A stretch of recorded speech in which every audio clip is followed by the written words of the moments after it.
Hello, everybody, and welcome back to another edition of the Script Heroes podcast. This is a bonus episode where, to be topical with the Battle Beast Invincible, hype train, where we just started reviewing Battle Beast on the main channel, we're going to be reading Invincible, the first big hardcover volume, which is the first 3 trade paperback volumes, the first 13 issues.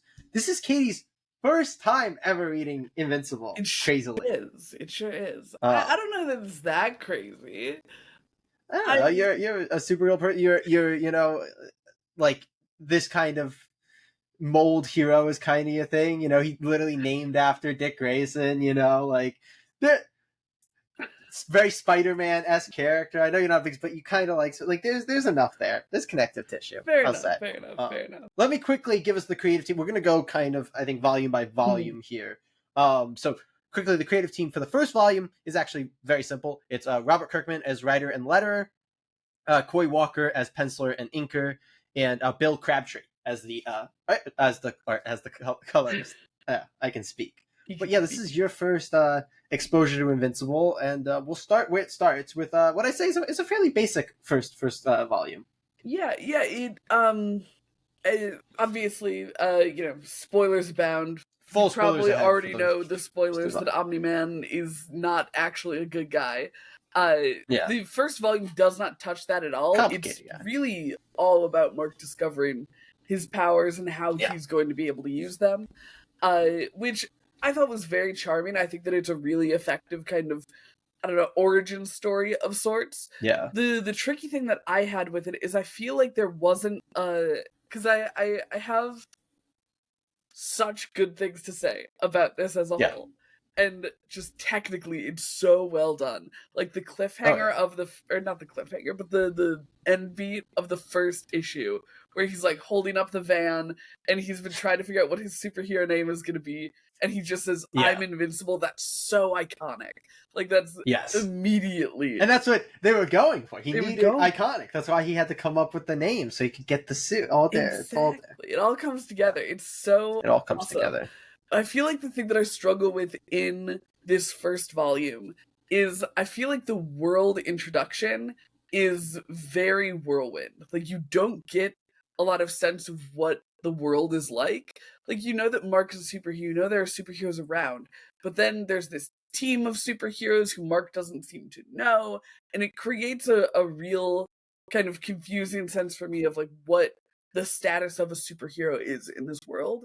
And it threw me off a little bit. I feel like I'm going to be leaning a lot onto the things that I'm like, oh, this was maybe not my favorite thing. You do.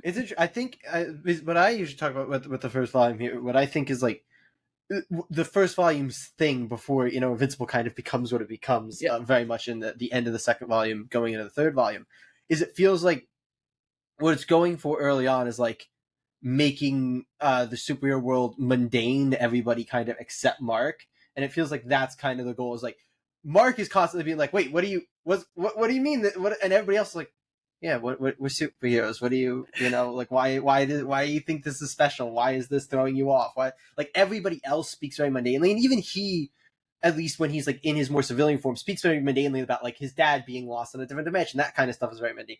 But him, like whenever he's exposed to these like superhero things, the teen team, especially, like the teen team is always kind of just like, yeah, what do you mean? Let's like we're superhero. Like, what are you talking about? And I think that's like Eve's big role early on is like to kind of be there for Mark and be like, yeah, no, don't worry, people won't look up. Aren't gonna notice us. We'll just do our thing. And I guess the thing that throws me about that is that maybe it's because we start so close on Mark with his dad being a superhero, but it creates a really confused sense to me about like the prevalence of superheroes in this world. Like Mark is reading comic books all the time, so it's like, oh, superheroes are everywhere, and it's that same kind of. I feel like you see this in specifically Batman a number of times throughout the years, where you get a sense of how the public feels about Batman. Like, I feel like it was kind of memed on a lot. There was like a Batburger store where you could like jokerize your fries. And it's like, okay, what does a superhero in this world look like? And I feel like I didn't get a good sense of the role that superheroes occupy in the Invincible world.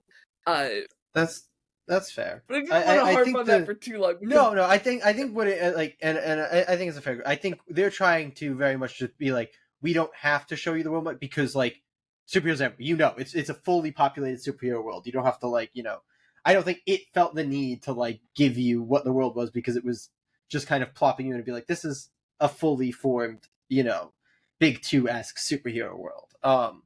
But I can I mean, understand that's how fair. I you'd think sit the there and only be like, tricky thing with it is because we spend so much time in the civilian identity and the actual like conflict of this first volume involves that civilian identity a lot because it's got the teacher at Mark's school yeah, is yeah, abducting teens and turning them into like bio grenades, turning them into bio bombs. yeah, yeah. Uh, They get yeah, bomb chested, I guess as yeah, well. yeah.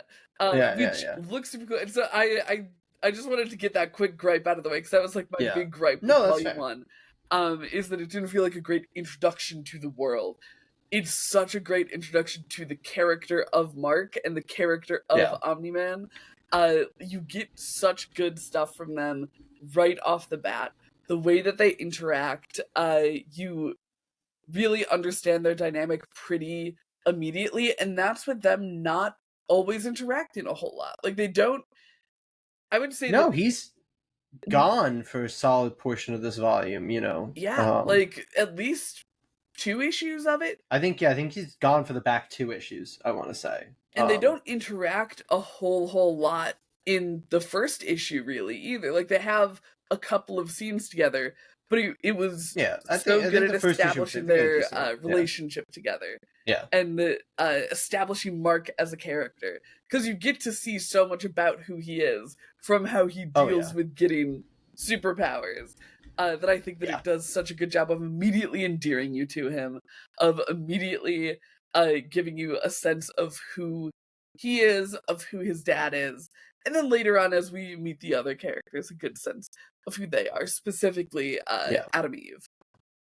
Yes. Yeah. Agreed. My always like I never loved the teacher villain. Like I think he's kind of he's kind of there. Mhm. Compared to basically every other villain this book ever does, at least in like a larger role, because there's a lot of villains and a lot of just characters in general in this book that, because it's this like popular world, will be like they'll be there for like a page or two, and it'll be like, oh, like the elephant in is Yeah, I don't know if that's in the first volume I here, think if that's that's in the in the second volume. third volume, even. Third, is it the third volume? So the elephant like pops up every now, like those types of characters who it's like, oh, here's a quick thing with them. Whereas I think both of the other villains that get smaller things, like more single issue things in this volume, of the Mauler twins and the Flaxons, are much more interesting than the teacher that Mhm. gets kind of the bigger running thing. And even the freaking I wouldn't say the that the the aliens are too terribly interesting because those are the ones that age super quickly when they're here, yeah, right? yeah, I like that concept quite a bit, and they become much more important as we go on. So maybe it's a little bit Yeah, I think that retroactive. might be a little Um, retroactive on those guys, but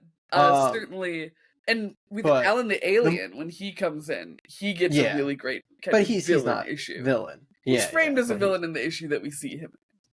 I wouldn't say issue. He's framed as a villain for a couple pages. That's fair. For most of the time that we see him, though, it's not a Yeah, it's not a yeah, long encounter though. yeah. But yeah, in any case, yeah, Alan's great. Love Alan. But yeah, I don't find him super interesting. And then especially like we get the and I think it's why the show remixed it to essentially replace it.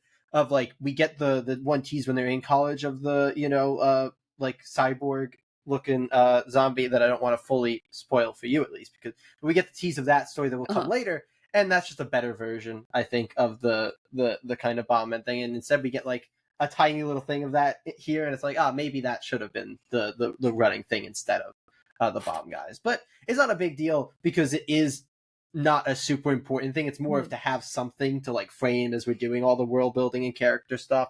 But yeah, I think that's my weak thing in this first volume. Um, but Yeah, I yeah, think I don't that would have know. been a little like Yeah, it's worth noting this first volume is 4 issues as opposed to what yeah, I think I'm typically more used to. Like obviously with indies they'll do a lot of 4 issue stuff. yeah, But I'm much more interested to, or I guess much more used to having something with a little more meat on it, like 5 or 6 volume Yeah, 5 or 6 volumes, issue volumes. yeah, Because I do think that throughout, to kind of jump to an overall thought real quick before we yeah. Go for an wrap up overall thought. the volume, I found Yeah, that it's very interesting that I am reading Kirkman in these little bursts. Like Void Rivals, we're obviously reading as it's coming out, which is like yeah, the true medium of Kirkman is the monthly issues, I think. Like that yeah, he writes so well for every way that a comic is yeah, digested, but it's really yeah. in peak form in Yeah, that I was just saying, monthly. you might argue that honestly the like true Kirkman experience is reading those giant ass phone books in like a binge read. Like it Maybe feels like so, that's maybe so. honestly what Um, he's but kind of what we're built doing for. with Invincible here and what we started doing with The Walking Dead is Yeah, I reading think we did these 2 volumes of that. trades. Yeah, Like for each one, we've done a small chunk of trade. We did 1 and 2 for The Walking Dead, and now we're doing 1, 2, and yeah, 3 for Invincible. And I think that it's unfortunately the worst way to read Kirkman because he does such a great job I with think yeah, these like little trickles of things. Like he'll have yeah, little details scattered throughout yeah, that get built on later, that get built on very slowly. And when you read it all in one, like you get to see all of that come to fruition in yeah, one big long continuous story. And when you read yeah, that in the monthly installments, you get to get these little crumbs where you're like, oh yeah, I do remember that, but I don't know what's going on with it yet. And you yeah, get that kind of sense of waiting, that sense of forgetting, and then like, oh my god, right, that kind of payoff. Whereas I yeah, think with these more chunk things, it's like, oh man, I'm seeing these bits of groundwork, and I'm seeing enough of them that there's like a pattern starting, and it's like, ah, shit. yeah. I wish that I could. I literally almost texted Jay after I finished the 3rd volume to be like, what if we just do a full series retrospective instead? Because I wanted to keep reading, and Yeah, it yeah. does kind of stink to stop because he's so good at drawing you in. And so Oh when yeah, you're I reading think I've said something before, king of one more issue. true, I'm just gonna read one more issue. I'm just gonna read truly the one king of one more. more issue. And Yeah, yeah. it's such a benefit when you're reading in a big chunk, like a big chunk, Oh yeah. or when you're reading Gotta get them phone on a books. monthly, because you get the best experience of that one more issue. But when you're reading in the Yeah. trades, I feel like there's a lot of stuff. And I don't remember why I started on this point, but I was gonna tie it into something we had just been talking about. Fuck. I got very distracted. The villain of the kind of arc villain, if Yes, you want to call yes. it, of So, the teacher. like the teacher felt Uh, like a fine villain for that first arc, but when that's a third of what we read, it's like, ah, shit. He's clearly a yeah, villain who's meant to be a part of an ongoing, and whether that's an ongoing that yeah, you're reading monthly or an ongoing that you're binging, yeah. that works. But No, when it's fully agree. yeah, Yeah. Um, but yeah, I wanna touch on a couple of the other yeah, cool things here. please. But I think one of the things that we talked about a lot with Battle Pope, Mhm. that would come here is just like the amount of control like Robert Kirkman teams tend to have over what they're doing. Like they Oh tend to go yeah, into like every aspect of the book. It's like, oh, this thing, and I think that that's like very evident, especially in these early volumes of Invincible. When it's like you have Kirkman literally lettering the books. He's going in. He's fucking with things. One of my favorite things is like with the Flaxen like portal thing when Omni Man's like pulled into the portal. I remember in an interview a couple years back, Robert Kirkman was talking about how like when he would letter the books, he would sometimes notice like errors, and he would do his damnedest to fix them, despite him not being an artist, whatever. And he noted like the Omni Man being pulled in the portal, and if you like know the scene, the Flaxens like put a device on Omni Man's head and like pull him into the portal. Well, originally there was no device, and it was the like Flaxen pulling him in, and Robert Kirkman apparently got really frustrated looking at the page after it was done, and like he was lettering it and going like, the Flaxen shouldn't be strong enough to pull Omni Man into anything. So he took a part of Robot's bike from the previous issue. Like that's a grill from his bike that he just layered in like Photoshop or whatever to be this device on his head. And then you can like knowing it makes the speech at the start of like I think issue 4 where Mark's like explain, or maybe it's when Omni Man explains I it think later. it's when I Omni think Man Mark explains explains it it. first, and then I think I think Mark says it, and then Omni Man says it Maybe later, so. where they talk about like a device used to pull him in. And it just makes it really funny because like it's clearly Kirkman being like, I have to justify this. People will not be happy. But I feel like is an exemplification of them being like, okay, we're in there, really going to look at everything and make everything fit. And I feel like you get a lot of that in like the sketchbook stuff too, where you such good info. like even like you get the well, you don't get bulletproof yet, but you get the bulletproof suit as like a suit that Mark tries on, and that is actually Invincible's first suit design, and like that's a really cool thing that they kind of put their development. So it's just such a I feel we say this literally every time we talk about a Kirkman book, and we've been talking about a lot of Kirkman books, and we've done it. We talked about it specifically when he's parodied things, like with Battle Pope and with Tales of the Realm, but when he's doing it sincerely as well, everything that Robert Kirkman does feels like it comes from a place of like love and passion. Like there is no book that it feels like he has written because he's getting a paycheck or because he thinks it's going to sell. Every book feels like he is taking all of the things that he loves about this medium and is putting them together into a book that he is the target audience for. And luckily he has great taste, so that becomes, you know, a much broader audience than just him. But it's so well done as a superhero book, especially this first volume before it gets turned on its head later. It's really such a even though it's, you know, a lot of these characters look familiar because he's trying to parody the JLA with we get more of them later on with the Guardians of the Globe, and clearly Omni-Man is like a Superman stand-in. But he does such an amazing job with making them feel not like this is a parody book, not like he's actually making a Superman parody as much as an analog. And he doesn't even really feel like a Superman. Go ahead. A lot of people, like, I see a lot of people point to Invincible as, like, a parody or satire. But they're like, this is a superhero parody, a superhero satire book. And I've always pushed back. I like to say I think Invincible is more of a superhero subversion book. Yes. Like, it's a book that's more about, like, just sidestepping tropes and changing things than it is, like, parodying or satirizing. It's not like it's poking fun at the superhero genre. It's more just, like, playing with your expectations of the superhero genre. Yeah, and I don't even think that I was gonna say, I don't think that it's fair to even call Omni-Man like a Superman parody or even like a Superman analog, as much as he's just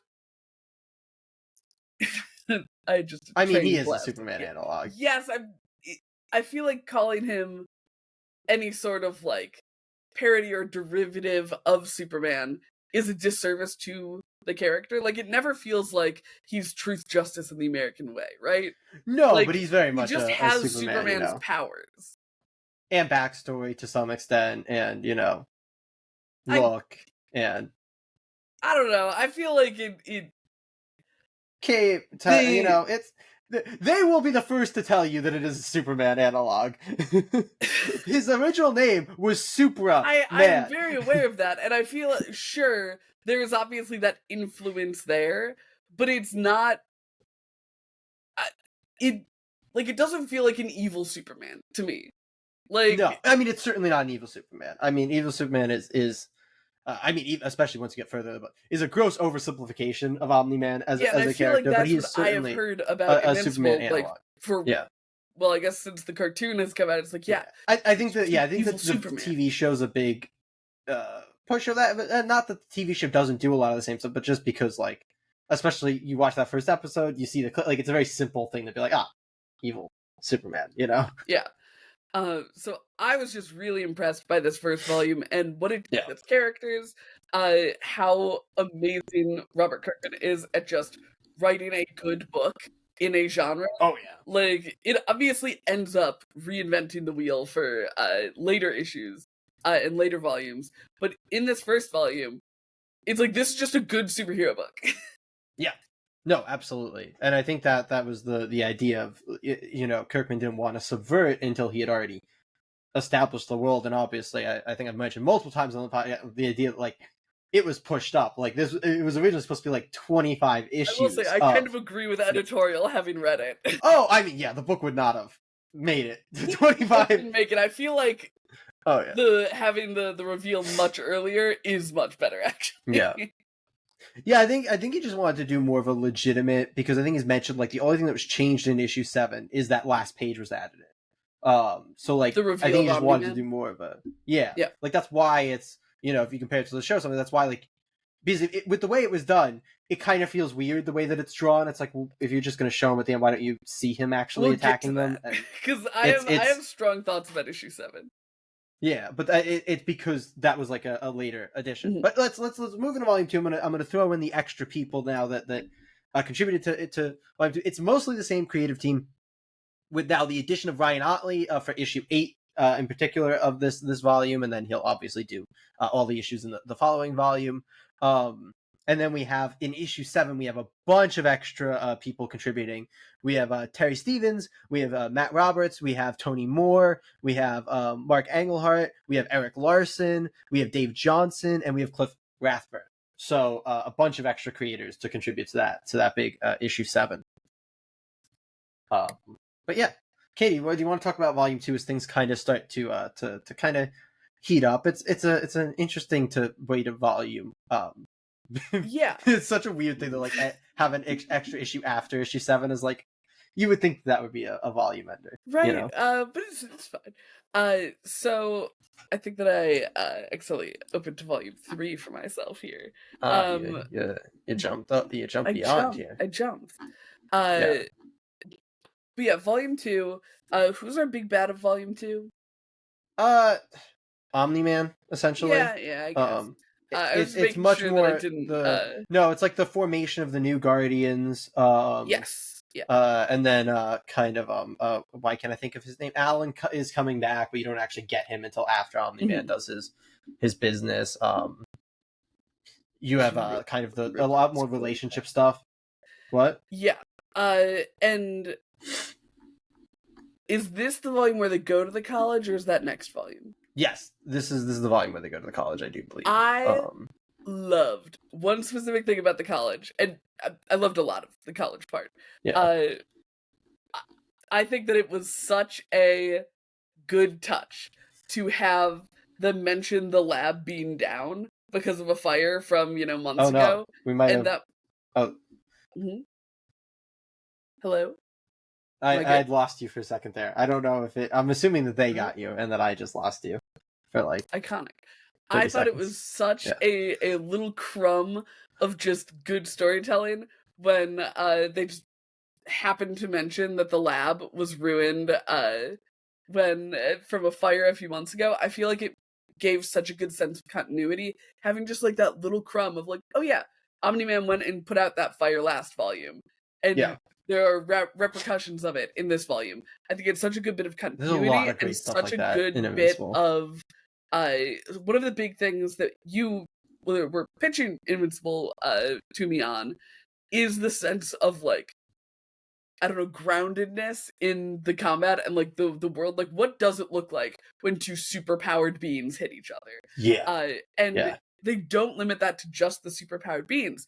It's like, oh, there was a fire a month ago or 2 months ago, and so yeah, the lab is not available. There was a chemical fire. Like, it's such a sense of consequence in comics, where in a big 2 comic, you could see in an issue of Detective Comics, Batman running through Arkham and there being explosions happening, and then in an issue of Batman that month he could go and have like a quiet interview in Arkham, and there's like a real sense of kind of bounciness, not only to the characters but to the environment, to the world.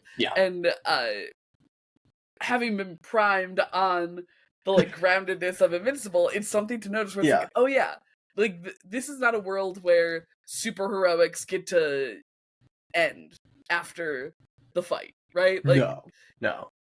But it starts with an amazing fight. I love Alan. He is my favorite boy of all 3 volumes. You will be so happy to read more of this book, man. Alan gets some good stuff in this book, man. I figured from one of Kirkman's blurbs in at the end of one of the volumes, he talks about how much everyone loves to draw Alan, and I'm like, I'm glad, because I love to watch Alan. I think No, that Alan's amazing. he is such a like absolute delight of a character. He does a really good Yeah. job at I think normalizing the sci-fi of it all, and from what you've told me it Yeah. becomes like a very sci-fi book, especially later on. Yeah, especially the last third of it is pretty much more of a sci-fi book than a superhero book. But I'd say it gets to a point where it's balancing the two really well, and that's when I think it's like at its peak, and that's the majority of the run, and then it goes full. So it starts full superhero, balances for a long time, and then kind of ends full sci-fi. Yeah, in my humble opinion. and Jay is a sci-fi superhero man. Like that's what you're a Green Lantern boy. Yeah, if you balance like sci-fi and superhero, I'm gonna love the book. Like that is peak. Yeah. But I love Alan. I think he's such a good introduction to like the cosmos of this book. Like he's not, coming in like, hey, I'm from planet whatever, yada yada. He just feels like a part of the world, and he feels like a part of the world that lets being an alien like Omni-Man be special, while also making the presence of aliens in the universe instead of on Earth still feel really like regular. Like he doesn't come in like I am an alien beast. It's like I'm an alien and I have a job. No. Yeah. and he fucked up that job by he was supposed to go to Urap. And that is still just the funniest thing in this book. That is like a just genuinely like cackleable moment because it doesn't like it's not a dumb quip, but it's just so obscenely funny, the build to it and then the moment of it, and Mark like losing his shit. It's so good. I love Alan. What's let Mark say fuck. I think he does eventually. Does he? I don't know. He absolutely does. I don't know if he doesn't. He absolutely will. That's good. That's good. They'll let Mark say fuck. He deserves to. I also think that there are a lot of really funny bits in this volume in particular. Like last volume, I feel had some funny bits, but we've talked about how actually fucking funny Kirkman is. Like between Battle Pope, he started as a human. Like exactly. Your first book is Battle Pope. Like and he's a funny man. Not what he gets associated with because because Walking Dead. Walking Dead. Yeah. It's like, oh no, he's the like deep, serious, talk about your feelings for like issues at a time type of guy, Even Invincible, with all of the like cultural knowledge that I have of it, even though I haven't seen the show or read the books before this, I was like, oh, this is going to be like another serious one because like, there's a lot of violence in there, and it ends up being so funny. My funniest bit personally was Mark's friend William, who insists on going by William, and has like multiple panels where he stands on guard, like, I want to go by William, and everyone's weird at me, and I'm like, Robert Kirkman, is there a reason you don't go by Bob Kirkman? Like, it's so funny though, because especially when it's Rick, the second time it happens with Rick, like he's just such a dick immediately. He's like, can I call you R. Sherry? It's like, dude, this is why people don't like you. You can't just... Which, like, I will say, in William and Robert Kirkman's defense, because I am choosing to believe, and no one can convince me otherwise, that this is Robert Kirkman just, like, standing his ground. Hitting Bob. Like, somebody please. I don't want to be Rob. I don't want to be Robbie. I don't want to be Bob. I am Robert. Like, I love this for him. I'm glad that he got to say his piece. Yeah. I am on his side, frankly. Robert Kirkman, I agree with you. I think it's weird. I agree with him. He's just being like, there's no way for me to say it without being like, there is a way for you to say it being less of a dick than the way you were to. But Robert Kirkman, I hear you, I see you, and I respect you. But yeah, this volume does such a good job with balancing the humor, which is so weird about a volume that also does an incredible job with upping the stakes. Because I mean, I feel like we gotta just jump to issue 7. Yeah, let's talk about issue 7. Oh, but first, the other gag. As soon as I saw this happen, I was like, I bet this is what Jay was referencing, because when we read Tales of the Realm, the big final gag is that like this vengeful woman had set someone's house on fire, and it was like, this gag was going throughout the entire book for a weird little payoff, and Jay was like, Kirkman loved doing like little crumbs for like a single gag payoff. Yeah. And I was like, when the bag of trash from, I think, issue 1 fell on the That's man actually not in what I was referring England to. from Yeah. in issue 7 or whatever. I was like, Yeah. I wonder if this is one of the things that Jay was thinking of, where it's like, No, what I'm referring to, we've gotten the setup of, we've not gotten the payoff Oh. of yet. But yeah, it's something that has been very crumbing coming through. Is it the biplane man? Because he was out in space when Alan No, came no, back. no. What makes this so funny is that you don't really realize it's all building to a gag until the gag comes. You think it is actually building to something God. kind of serious. I'm very excited to see what I it think is. it's in the next volume, maybe the volume after that. Amazing. It's definitely not too far away. But yeah, let's talk about I issue think 7. also I think importantly it's in this in-depth, but volume, just before we jump to issue 7, yeah. very importantly in this volume as well, we get, like, in the college visit issue, we also get a ton of Omni-Man and what is Mark Spawn's name? Does she have a name? I'm sure she does. Of God, just no, Mark's now what? parents being really You put cute me. and in love together, which becomes so important later. That the fact that they had all of that happening in there, I was at first like, okay, I guess this is funny. I guess this is cute and charming. But I have Debbie. It's Debbie. Debbie. I didn't even find but I did remember. I did not realize just how impactful it was. I was just like, okay, sure, they're like humanizing Omni-Man.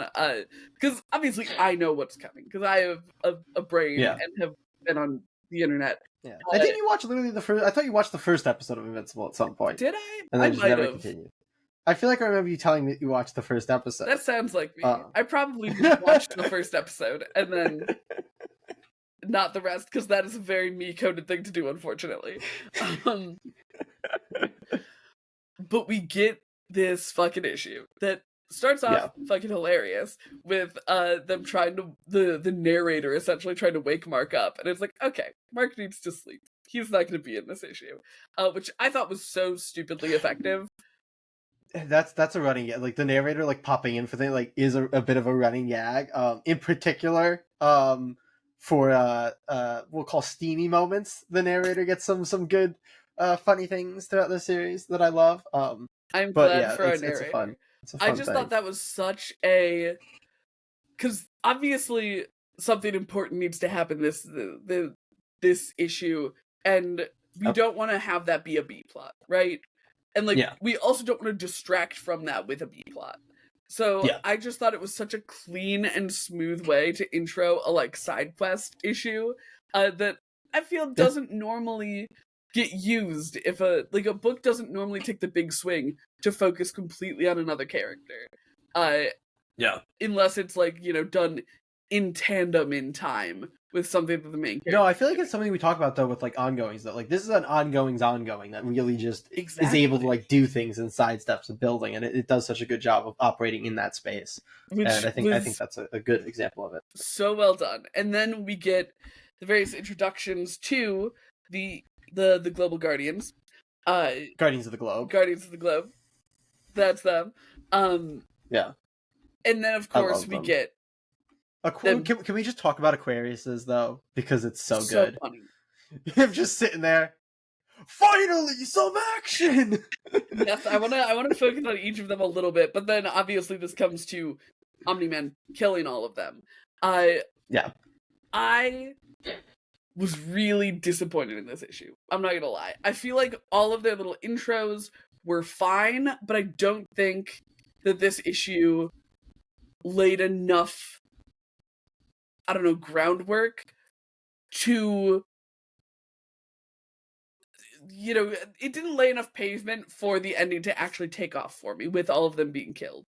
Even without the Omni-Man reveal, I feel like it was just really lackluster for me. That's fair. I feel that way about the fight because you don't see Omni-Man. Yeah, the fight, which obviously is because originally you weren't going to see Omni-Man unless you couldn't see him in the fight, you know, because that would have been... Yeah, why don't you give us a little history lesson on that real quick? Yeah, so Kirkman originally, I think, what we know is that the reveal was supposed to be in issue 25 of Omni-Man being a more bad guy, but from what he said is that this issue was going to be the same, except you weren't going to see Omni-Man at the end. So my best guess of that is that it was going to be more of a whodunit for a while, and that last page was tacked on. That seems to be what makes the most sense with the information of what Kirkman has said in interviews. That being said, I actually think I like the issue in general up to that, and I think the thing with the ending and why I think it works with the Omni-Man reveal. Again, I think if you could redo it, you'd be like, oh well, we can show him, we'd show him.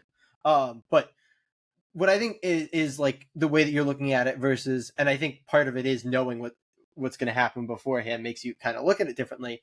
Is the sense of it's not about them dying; it's about Omni-Man killing them in like the way that it's like, oh, it's not that you necessarily supposed to like be sad for the Guardians. It's more like, oh, shit, Mark's father is like, is evil. Like that's Yeah, fuck. and That's this huge I think fucking the thing. assignment is to do both. Kirkman could have done both. Like there's a sense of, I don't know, I guess I also don't get a sense of like the importance of them dying. Like I know it's a real kind of objectively, I know that it's terrifying that he has just killed the Justice League, but I feel like even with the analogs to the Justice League characters, I still didn't get a sense of like, oh no, the world's protectors have been killed. And I don't know if that, like, I don't think it's supposed to be like fear or concern. It's supposed to be shock. It's supposed to be more about his relationship to Mark and him being evil than it is about like the Justice League being gone, essentially. I mean, sure, and maybe it's one of those things where, as a related tangent, I read the mysterious case of Dr. Jekyll and Mr. Hyde and was like, oh, that's the end of the book, and was like disappointed. And so it could be one of those things where once the mystery is ruined, the issue is kind of ruined. Yeah, that's what I'm saying. Like, I think the fact here of like, I think this issue is hurt so much knowing what's going to happen going in, because it's like this issue lands so much more of that final moment than anything else, and I think like some of the execute is because it is a little bit of a hodgepodge issue, and like that I think that comes from a few angles. Like, firstly, you're trying to establish 7 characters before they die. That's not a lot of space for each of them. You got a bunch of different artists because Cory Walker's behind, and you're trying to get something out. Like I feel like there's all these things that lead into it, and what made it end up landing is that they give you this huge shock and twist, and so that kind of saves it. And when you know that's coming, and like that is rough. It sucks that I mean, it's very good that it's become the cultural juggernaut that it is, and so everyone knows that Omni-Man is evil. But I feel like that doesn't change the fact that if you know that, it completely takes the wind out of the sails of the issue. Like I think that there were other angles he could have leaned into to help make the issue, you don't want one page of your issue to be the entire reason that somebody liked your issue. no, that and that's fair. I'm gonna lightly push back that makes it one page. I think in general, like I think the whole issue builds to that, and if you already know that, then the issue building that doesn't like work as well, because it's kind of like, oh, it's kind of slow paced. Oh, here's all these characters being introduced, and you're thinking like, oh, this is the introduction of them, so we're gonna get a lot more time with them. Like, I think it's all set up to give you that like huge kind of sideswipe at the end of like, holy shit, I did not see that coming. And if you see it coming, then yeah, the issue kind of becomes more like, oh, well, this is not this is set up for characters that don't really do anything. This is like not enough to make me like sad that they died. So yeah, I think a lot of it comes from the like, I think this issue is heavily harmed by knowing Yeah, and that does stink, that hurts the reading experience, but I also think that that's something that obviously it's impossible to know how important your media is going to become, and you don't necessarily want to read, or Robert Kirkman's not going to write an issue for the people coming over from the TV show, because he doesn't know there's a TV show, and his audience is the people who are picking up the book right now. But I think there are ways to proof that. I think that things like adding a lot of weight to the role that these people play in the world, which I think is also a little confuddled by what I talked about with issue 1, where like there are a lot of superheroes around, and there's not a good sense of like that the Guardians of the Globe are like the fighting force that's protecting the world from evil. Like Omni-Man ends up talking about how getting rid of them is the first stage in like making this world susceptible to invasion. And I feel like I just didn't get that sense of how important these heroes were from this issue, and I think that that's something that could have, like, I don't know, future-proofed the issue. And I don't blame Kirkman necessarily Yeah. for not doing that, because again, impossible to know that the big reveal of your book is going to become one of the most iconic comic reveals of all time. Yeah. But also, that is something to keep in mind because everybody knows now, and that does change the way that the issue reads. Yeah, but I also, if it gets to that point, I don't think you're gonna care as a creator. So honestly, proofing against that is maybe worthless. I mean, sure. I'm just saying, as a reader, this for being one of the like, if we were to read if we were to do a tier list or something of iconic comic book reveals, this would not have been a very good one because it's something that you already know, and the issue itself doesn't give you a lot of internal, like, I don't know, excitement for it, in my opinion. Yeah, we can talk in circles around that, but Sure. we'll move on. But yeah, so we get one more issue after that Yes. in the volume, um, which is an issue that I quite enjoy. I like a lot of the like kind of the building around like what it does, because I think a lot of the Guardians thing is more of like, oh, we build from like what the world is once they're gone rather than Yes. like Yeah. build them up before they're gone.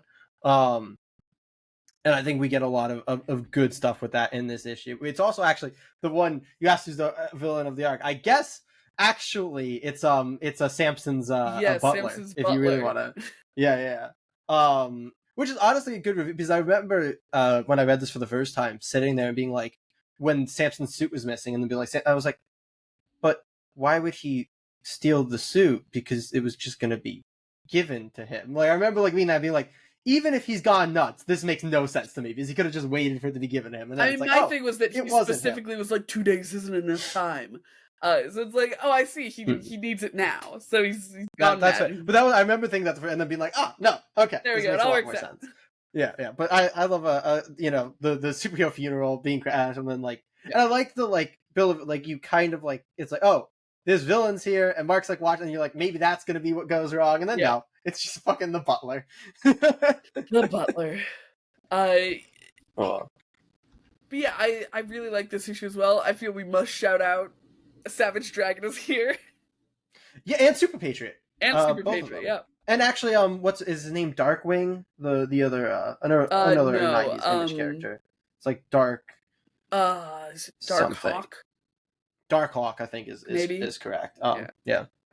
He's I think he's here as well. Valentini's character, right? Yeah. Yeah. I think he's the one who's kind of wild. Like you kind of get like Savage Dragon in a lot of Kirkman stuff because of that. Super Patriot, like Cory Walker and Robert Kirkman made a Super Patriot miniseries. This is like, Shadowhawk's the only like the only other one that's here. Well, I think Valentini also weirdly, I think he only inked one of the sequences.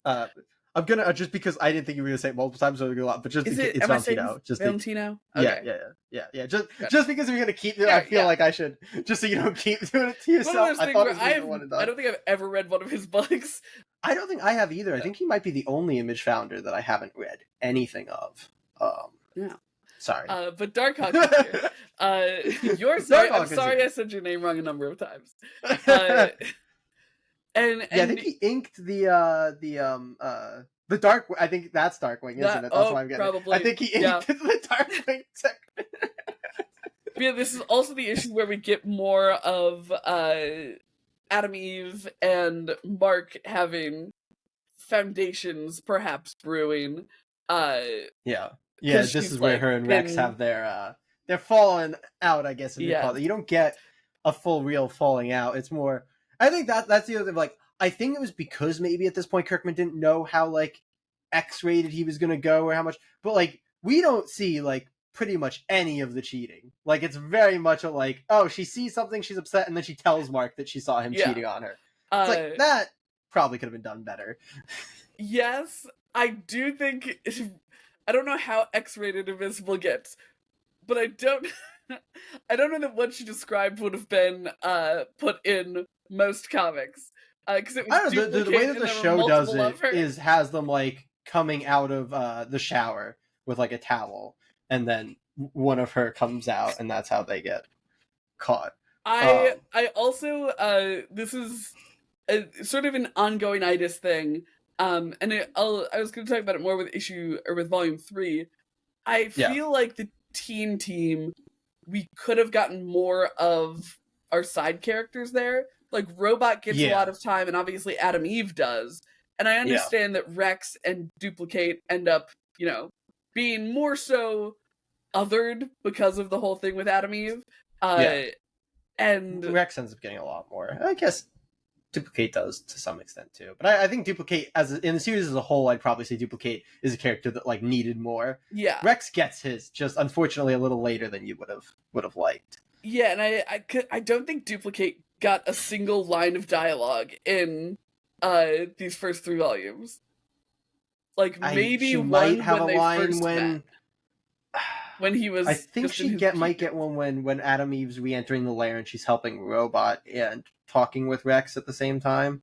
I think she Maybe has a I line don't think she there. gets an actual like She does not get conversational much, piece no, of at all, dialogue. no. Like And she even gets Rex gets zero characterization. barely much. Yeah, Rex doesn't Rex get at much least here gets either. a lot more in the 3rd volume. Like Yes. he gets to show off, and he gets to engage in the act of cheating on his girlfriend. Yeah, and then he has that encounter with I can't Yeah, even talk about it. Monster Girl is one of my favorite concepts that Invincible puts out. It's amazing. such a good. You don't really get all of it in Volume 3, but But yeah, so I very do good feel concept. like even as Mark and Eve start to get together more, it's it makes me realize even more that I'm like, God, I wish that we got a little more of the teen team in these first few Yeah, volumes. no, I Because think Mark is never that's truly absolutely true. on the team; he just like helps them out. No, he's never Um, on like any team. He's always just kind of there. which like good for him. That's just like Omni Specifically, Man. he goes to the Guardians. Well, if we want to get to volume, he goes to the Guardian on. No, that's in this volume too. Is it? No, wait. No, that's next volume. That's next volume. Yeah, Okay, yeah, he goes to the Guardians audition and like is just there to yeah, watch. he's just there. But yeah, let's Yeah, get to let's volume get to 3 volume here. 3. Yeah. So extra creative team. Obviously, Ryan Otley's now the main. Actually, I don't think there's anybody extra there except for Ryan Otley because yeah, Kirkman does letter this whole volume, and it's literally the first issue of the next volume that we get an actual letter. So Can I just say, Robert Kirkman does a fine job lettering. I feel like there were a number of times throughout the 3 volumes where I had to reread a panel though, because he didn't quite guide your eye in the right direction. Well, I don't think I have that issue at all. I I had do it think a his number of lettering is times. very like I'd say repetitive. Like he does seem to like just reuse a lot of the same bubbles and like flip or move them around For stuff, sure, which which is isn't fine. like It's a not a bad big thing. Like no. we've It's talked just his about lettering's before very like how there. you can be a passable letterer Yeah, and not hurt your book at all. and that's what I think. Yeah. Kirkman's like just a bang Yep. average letterer. Yep. Like it doesn't the track, but he doesn't do a lot. That's like oh I There actually like was. Mhm. You were gonna say? yeah like he's got a couple I guess like nice. He does some weird things with sound effects too. Like I feel like a lot of them are like kind of just like boxed in. I'm Yeah. like because I knew it was, and then just like then put behind the art, and that's kind of how he does like a lot of his lettering. It's like okay, gonna put this in the corner and then put it behind the art, and that's the sound effect. Which Um, it works. There yeah, were no, a few times yeah, where I was like, I have to. Oh, actually, and I think yeah, it's because he specifically will occasionally put bubbles in that there's one kind of top and central, and then one bottom and central, but one kind of mid and off to the side. And I would often go right to the bottom central because it's in like a kind of condensed panel. So it's when he wanted me to zip around, and I'd be that like, feels like oh, it's on oops, you, my bad. honestly. You eat bubbles down. Come on, Yeah, Katie. but they're like off to the side in a way that I'm like, okay. Yeah, but you eat bubbles top to bottom in a given panel. That's just comic book reading. Right, but the way that my eye was drawn, I was like, okay, and next Katie, bubble. this is on you. No, I think it's fair. No, he has some I weird just ones wanted to with do a like little the side comment that I off think to he the did a side. fine job, No, that's but fine. I am glad to hear that they do end up getting an actual letterer. Yeah, it's Rasputin, of course. He Of course letters it is. everything. He letters everything that Robert Kirkman does. yeah, everything that Robert Kirkman does. Yeah. But yeah, so we get to this volume, and I think this is where a lot of stuff really starts to kind of click for this book. Yes, In absolutely. my humble opinion, like this is where it's like, okay, I want to talk about the Guardians audition because I feel like that's when like characterization takes a step forward in this book, where it's like all of a sudden it's like, okay, characters who aren't Mark and Omni and like really start getting fleshed out. It's like, okay, Rex's character, Monster Girl's there so quickly, but gets really, really good characterization. And obviously you don't get fully what's going on with her, but her powers and everything are like my favorite Invincible invention. It's so rad. Such a cool concept. Utterly love it. So great. The fact that she asks for a cigarette after. Deranged. Yes! Not deranged though. You don't fully understand why it's not really deranged. I mean, I'm assuming that she's not actually a child. Yeah, that's it. So so not really deranged. You know. I mean, let the woman have a cigarette. Let the woman have a cigarette. You know what? No, don't ruin your body, woman. You're in a child body. Your lung capacity is that big. You know. In any case, though, yeah, I really like the auditions. I love Mark like knocking her out and people being like upset and her being like, no, don't get mad at the lad. I was a giant monster. Yeah, I think like that's Rex another. It's great characterization there, and Rex and Mark's relationship tells you so much about both characters. Where it's like, oh, Rex does not see what he did as particularly wrong, and Mark is gonna stand up for his friends. Yeah, because they're just friends. You know, poor timing. Very poor timing. Actually, she literally shows up when he's kissing Amber in his room. Yeah, I was a little confused when Black Amber. Samson was added to the team because I was like, "Are you not elderly?" Because I know it's because he got his powers, so he was like kind of hunched in the dark, and I was like, "Are you not? Are you like not? I thought you weren't well." But I guess he just doesn't have his powers. Everything. He just doesn't have his powers. You know, that's why he was getting the suit made. Yeah. You know. Yeah. I was just. I felt like it was kind of a quick turn for his character. Yeah. And then we also get the Mauler twins for the first time, like actually getting characterization. That's another good thing in this volume that I like when they're like bringing back over who the real clone is. Yeah. Oh my god, that issue ender, by the way, when the kids are like going to drink from Omni-Man's skull, and then the Mauler twins are just like, so good. Oh, thank you for doing the work for us. From the Immortal one of my favorite issue enders. It's so good. I really like the Mauler twins. They're amazing. They had good fun characterization in the first volume when we met them. They're so good. And then they just got a lot more.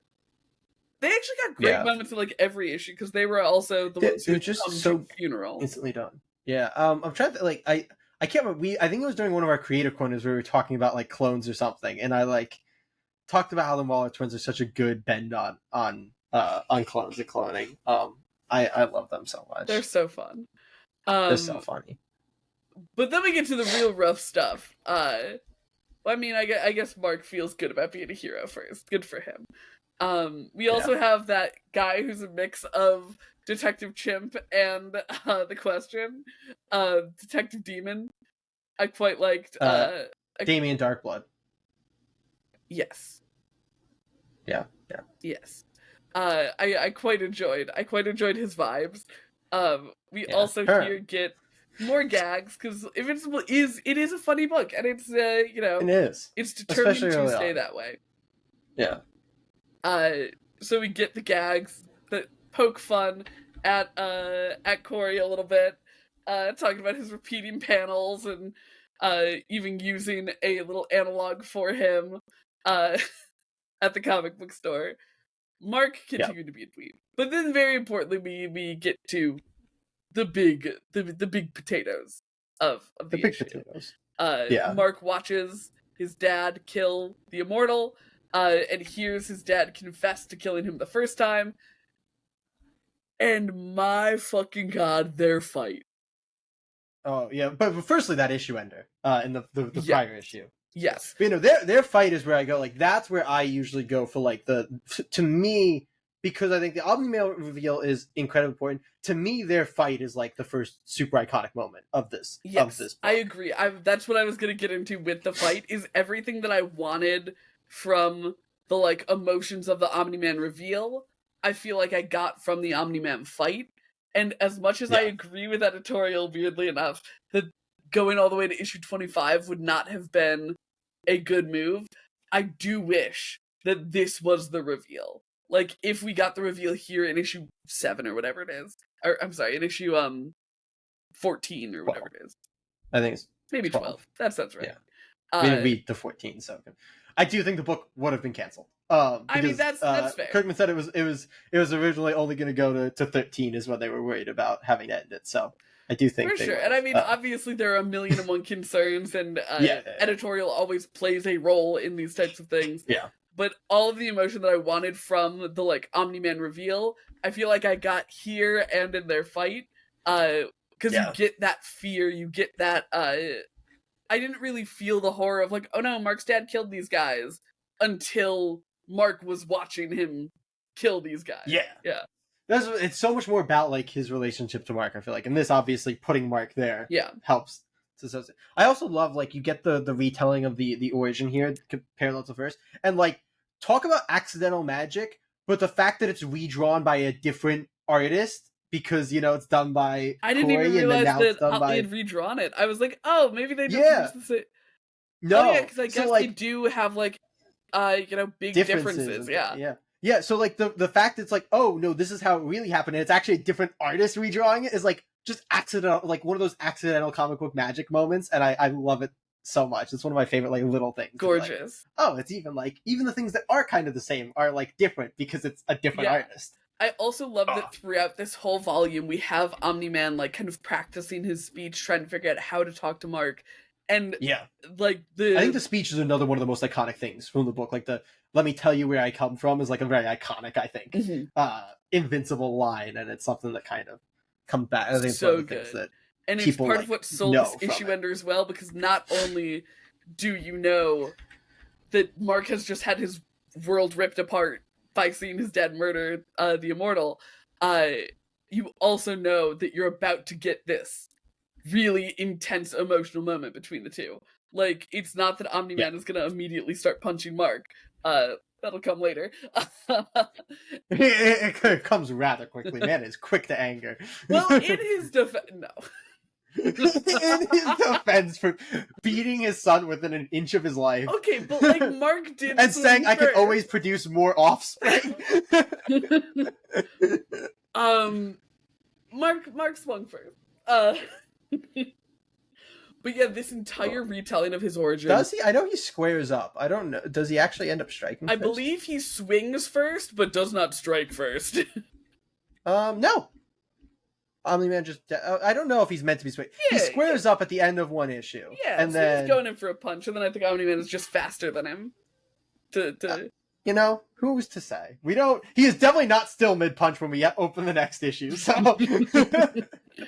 In any case, this retold origin is one of the most gorgeous things in this book. It's so wild to see, and it's so great because with all of the context you have from reading, I think it's issue 2, which is the first time he tells the origin. So you little baby know Mark. What beats are coming, and you see the way that they're twisted and changed. Also real fucked up of Omni-Man in his speech to his son, to just throw in there that he's like, by the way, I'm glad that sex feels good when we're not just trying to procreate. Like, Omni-Man, you didn't have to bring that up, man. The overall Viltrumite, but especially Omni-Man, like, not understanding, because it's even here before here when, like, him and his mom, like, and Mark comes in, like, his, like, complete lack of understanding why humans do not like think that's weird to talk about is one of the like most hilarious things about Omni-Man to me. So where it's just like, it's like, what do you, I had sex with this woman. Like, why? I don't understand the problem. Act of his love made for anything other than procreation was a milk surprise. Like, you're talking to your kid. Yeah, no. And then like obviously there's so many iconic lines from this fight that I think it's like the calling Debbie a pet, incredibly iconic and utterly brutal. And also so disingenuous. Like, I'm with Mark. This man clearly loves Debbie. I don't care what he says. Then there's the think Mark think incredibly iconic, and then obviously the "I'd still have you, Dad. I'd still have you" is, I think, like the most iconic. Right. And none of these are things that have been in my periphery. Like my knowledge of Invincible ended with issue 7. Have you Like, you haven't seen the Think Mark? Think Mark Think was like a big meme for a long time. I did not. I Which might was really have funny because seen actually like in screen the show, grabs. because it was like a what do you call the thing where like where people misremember things? Uh, the Mandela effect. Mandela effect, Yeah. yeah. Because it was like the Luke I am your father thing where people Mhm. would always like would do the meme as like think Mark think, but in the show he actually just says think Mark. But in the comic it actually is think Mark think. So it's a funny like accidental thing where people accidentally did it the way that it was in the comic. Which is, I think, funny. But yeah, so Oh, I've but seen yeah. the that's the funny part. You don't like I haven't actually seen them in the show. Like I haven't heard them. So all Yeah. of the little bits of it are just like 1,000 edited screenshots where like I'm like, I Yeah. don't know what any of this is. I don't know what any of No, the that's fair. context is. Um, so this was I was nearly crying by the end of this. It's so It's emotional. utterly brutal. Him there with like just the completely busted face. Like, I'd still have you, Dad. It's like, oh And my god. oh my god, the absolute destruction. This was such a like big like changer for Invincible. Like before we had not seen like superhero cause destruction before. Like I know that No. people like to shit on there are a number of things that I'll shit on Man of Steel for. But like the oh yeah, Superman went running through those buildings, imagine all the people he killed. It's like, okay, whatever. In a Superman movie and in a Superman book and in a Batman book, whatever, big two superhero you're looking at, it's like no. When a building falls, everyone's fine. Like we don't have to Yeah. reckon with that. But they specifically reckon with it, and Omni-Man is specifically like, I'm gonna cause as much destruction as possible, so you can see. Yeah. And He's it, showing Mark how like he's but it's like it's a nice like double-edged thing where one, he's showing Mark like stop fighting me because the more you fight me the more people die, and two, he's showing Mark like in his mind this is why we're above these people, because look at us just like having a family squabble is like murdering thousands hundreds of of people, thousands of one people. punch from one of us is causing the Yeah. deaths of all of them. It's Yeah. so wild, and like Mark's emotions around his mom are so great, and this is why it was so amazing to see the like really cute moments between them as a family. We have a number throughout the entire first hardcover, a number of scenes of them just like at the dinner table conversing about superhero things Yeah. as like just normal things. A lot of times Yeah. it's played off as a joke or a gag, and Oh yeah. it's super effective when it does that. But it's also really effective at this like little needling thing of like looking at them as a family, looking at them like, oh, Yeah. how nice. Um, and it does make me like I was a little bit joking when I was like, no, I agree with Mark. He loves Debbie, but also like at this point in the story, as far as I know, I'm like, no, I fully believe that when he was like living his lie, being a human, that like that was very real to him and that was very genuine. Like so Well, it yeah, and I think leaves it in a there's something that, really yeah. Mhm. It leaves a really great emotional impact, especially because like the oh I'd have you that did fully fucking get me. Like that was Oh, it's actually such an amazingly written scene. Like, oh, you talk like there's always like the great ideas in comics, great lines. Like this is just a scene that on every like from the technical way it's written to the ideas behind why like it is just phenomenally written. Like it tugs at you in the right ways. It makes you feel every line. It feels like a genuine conversation that these two people would have throughout in the situation. It's like you have Alien who just does not fully grasp it and is like, and then you have like this very human man who's like he can't win. He's in a lose-lose situation. He's being broken, and like every line just feels so genuine from Mark here. yeah, because it's like he goes through so many like I love the people of this planet. These are my people. To Yeah, you want me to enslave my friends? To no, you do love my mom. To finally that yeah, core relationship of Mark and his dad. It's like even if yeah. everybody else died, we would still have each other, and it's so Father-son box.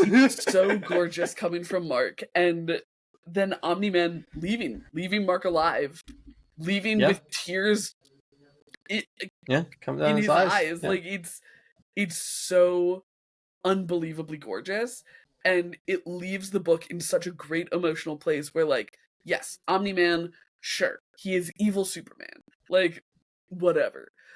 But also, this moment is so important for like, no, he's not evil Superman. Like, Yeah, no, there's such depth he's to his much more nuanced. character. Yeah, And he's it an incredibly yeah. nuanced character. And it leaves such an amazing like universe of possibilities for how the story will resolve.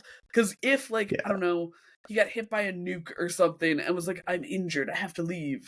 It's like, okay, yeah, sure, like he'll come back eventually, like when yeah, the narrative has decided he's healed enough to come and fight Mark. yeah, But no, this leaves such a great like emotional openness to the book yeah, where I truly absolutely. have no idea what the resolution is. I don't Yeah, know if he's going to choose his family over his planet, because I have, who's to say? whenever possible, avoid spoilers for things. And Even it's a great thing about you. yeah, uh, the massive holes in my cultural knowledge, they Yeah, fare me well.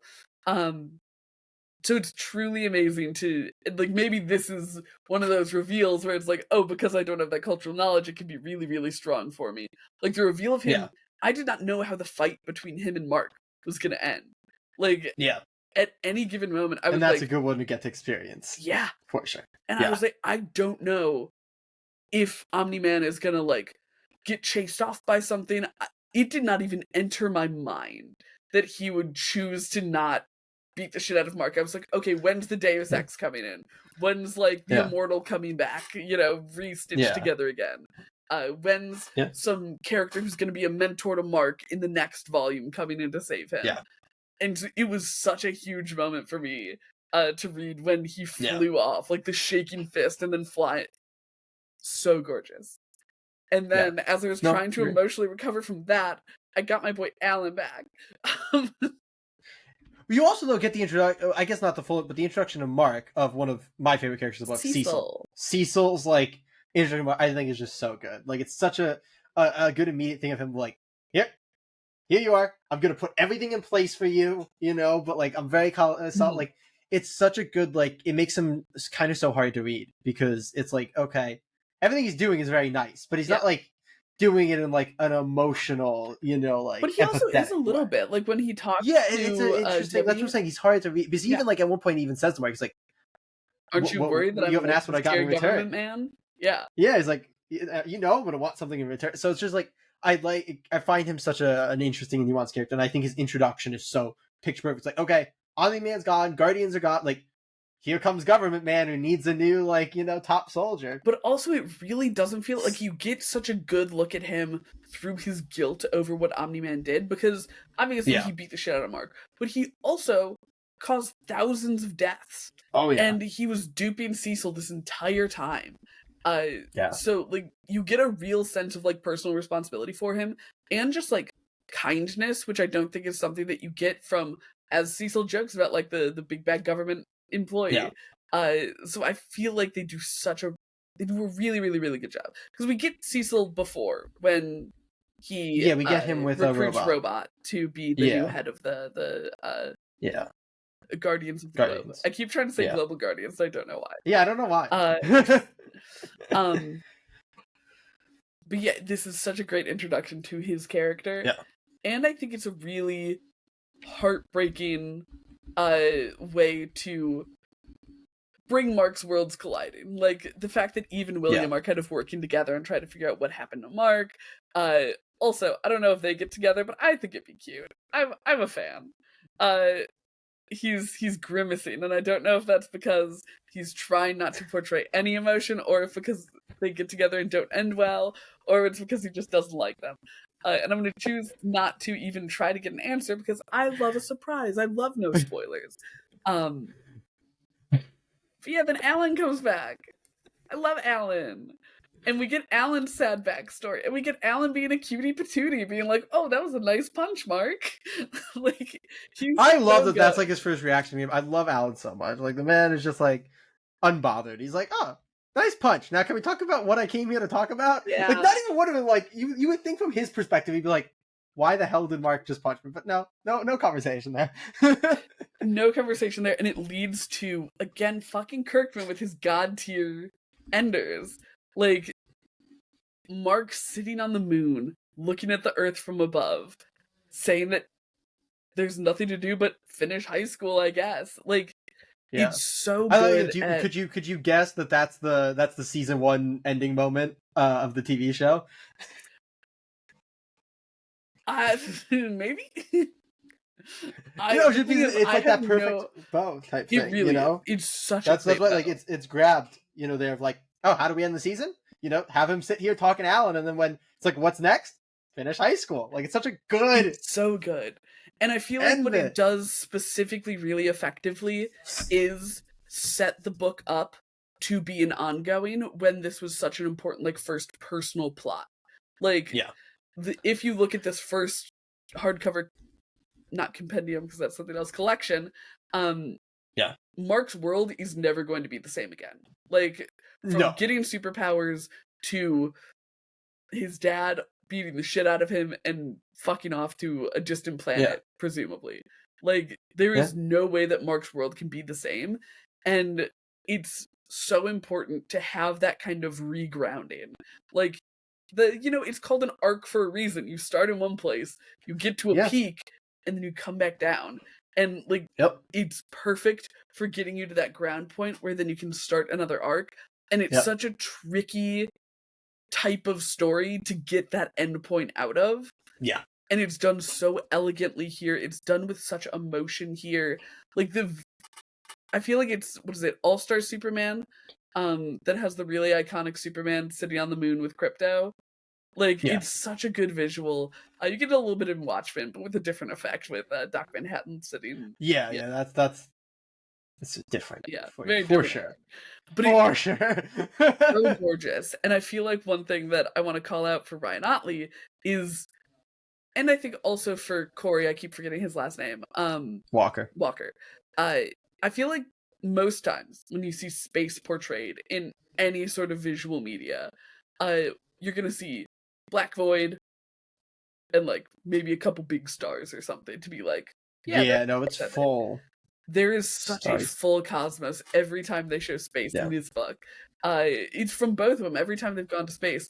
Like Yeah. there is such a sense of like wonder to that I think really Yeah. lays the groundwork for the sci-fi of it all. Like it's like Absolutely. there are so many stars out there. Of course there's aliens, right? And I feel like it's just such a Yeah. small detail that also just really sells this ending as well. Because Mark's looking at Earth, but there's this whole cosmos beyond, and it's so gorgeous. And it's like, how is that not everybody's phone wallpaper? No, I agree with you. It's really I think it's like the first time Mark goes into space without like there's the shot of him like looking back at Earth and like you get that big shot of it and be like, wow. Yeah. So yeah, no, they give you a really good vibe for space, which absolutely I think builds a lot of, Yeah. ability for you to be invested in space.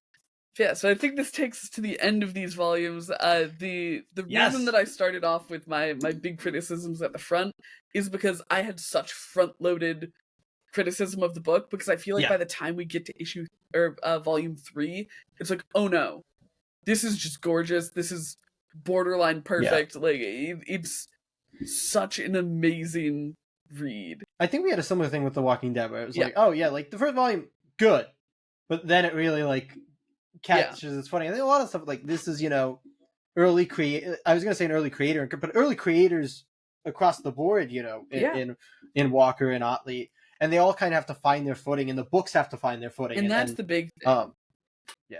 Which I honestly like, not to get off the top, but it's like the thing of like reading a book like Invincible kind of always like saddens me is like it's kind of sad that a lot of books like I wonder what a lot of series would get to do if like this was still the norm. It's like because if Invincible was that first 4-issue volume and like that got released and then it was like okay we'll wait and see and then we'll decide if we want to do more.